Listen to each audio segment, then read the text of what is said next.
யார் என்பதை உங்களால் உணர்ந்து கொள்ள முடியும். அநேக நேரங்களில் நாம் வியாதியோடு, வேதனையோடு, கண்ணீரோடு வாழும்போது நமக்கு விடுதலை கொடுத்த ஆண்டவர் யாரு? இயேசு கிறிஸ்து. சத்தமா தான் சொல்லுங்களேன்.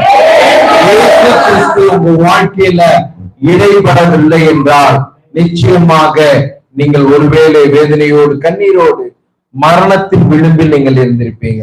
அநேகர் என்று வாழ்வா சாவா என்ற சூழ்நிலையில் நீங்கள் இருந்திருப்பீர்கள். ஆனால் என்று கர்த்தர் உங்களோடு இடைப்பட்டார், அன்றிலிருந்து உங்கள் வாழ்க்கையில் ஒரு பெரிய மாற்றம், ஒரு மறுரூபம், ஒரு டிரான்ஸ்பர்மேஷன். இந்த பகுதியில் எத்தனையோ ஜனங்கள் இருக்கிறார்கள். ஆனாலும் கர்த்தர் சொல்கிறார், இவர்களை எனக்கென்று தெரிந்து கொண்டேன், இவர்கள் என் துதியை சொல்லி வருவார்கள்.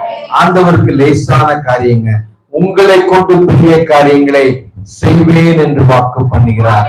அசாத்தியமான காரியங்களை